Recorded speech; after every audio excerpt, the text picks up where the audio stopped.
Hello, I'm Dr. Robert Lelouch, a board-certified OBGYN physician with over 30 years of clinical experience. Today we're going to talk about vaccines and pregnancy. Now this isn't going to be a deeply exhaustive purview into vaccines and pregnancy. It's kind of going to give you an overview and to try to convince you on why we recommend vaccines during pregnancy.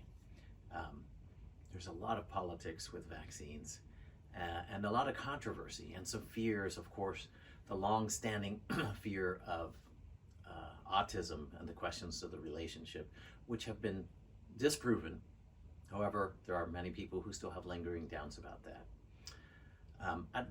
So generally, and this evolves, we all know the recent pandemic, who would have even known about a COVID-19 vaccine only a few years ago. But for now, I'm going to focus in on the flu shot and just tell you I do recommend it. I get it personally, and all my family members have. And the Tdap, it's the whooping cough vaccine. Tetanus, diphtheria, pertussis is what that stands for. That's been around a long time. And then the COVID vaccine, definitely recommend that, but I won't get into as much detail here. So let's talk about the flu shot at first. Well, first of all, you cannot catch the flu from the flu vaccine. There is a separate way to give the flu vaccine that's a live attenuated virus that we do not give to pregnant women. So that is what that means is a weakened virus that some people get a little sick from. We do not give that during pregnancy. So you cannot get the flu from the flu shot, the one we give you in pregnancy. You could get a little achy, not feel so well, but the bottom line is that many women who are pregnant every year die of the flu. And that's serious. And we don't really have any good, effective treatments for the flu. And one thing you should know is your immune system. You can say, I'm young and healthy, I've never had the flu, or I get over it real quick. Yes, that's true, but when you're pregnant, your immune system is diminished. So immune system is designed, it's your police force that's monitoring your body for invaders. Well, and things that are not you. Well, your baby is not you. And your body has to learn to cool it down a little, to reduce its immune system to be less robust so that it doesn't attack the baby. And because of that, and many other reasons, your body is more vulnerable to infections. The other thing is the flu attacks your lungs, and you're breathing for two. And as your belly gets bigger, it's actually compressing your lungs. So that's why you're a little short of breath. You're breathing for two, and at the same time, your lung space is getting smaller. And that can really get you into trouble if you have the flu during pregnancy. So it can be life-threatening. Even wonderfully healthy individuals can. Certainly higher risk if you have diabetes, or if you're a smoker, or if you're overweight.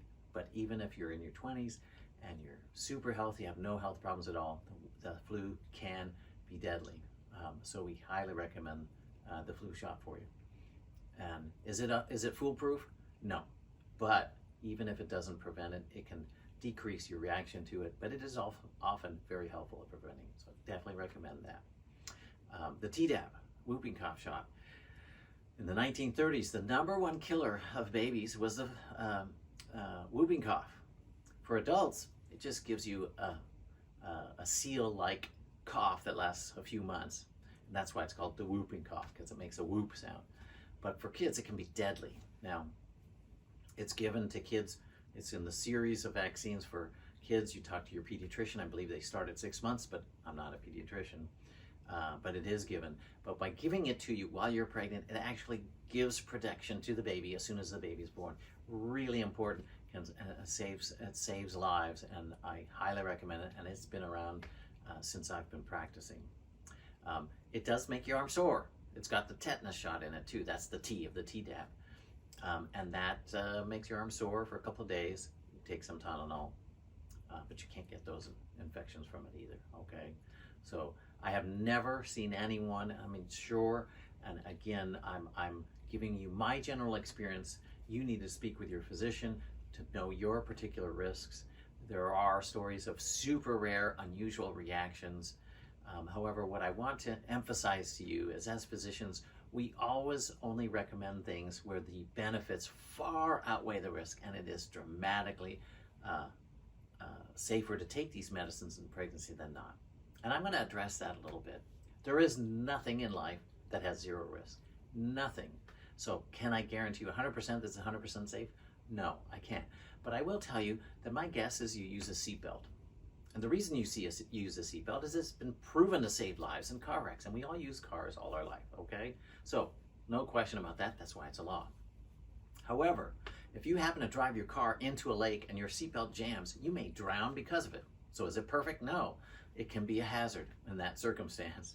So I don't want you to stop using your seatbelt. But the point of the matter is, don't look for 100% safety, because it doesn't happen in everything. But recognize that even though you may have had a track record of healthiness and no problems, we as physicians see the women who have the tragic outcomes, the horrible occurrences, babies passing away, or them passing away, or getting very serious illnesses. So that's why we recommend those vaccines. Now, I've given you some helpful links below on this video so you can see more official information, and this is just a brief overview. Spend more time specifically discussing it with your physician and your own particular risks and needs. But I want to go on record of saying that I definitely recommend the vaccines that are appropriate in pregnancy, and I hope you found this useful. Thank you.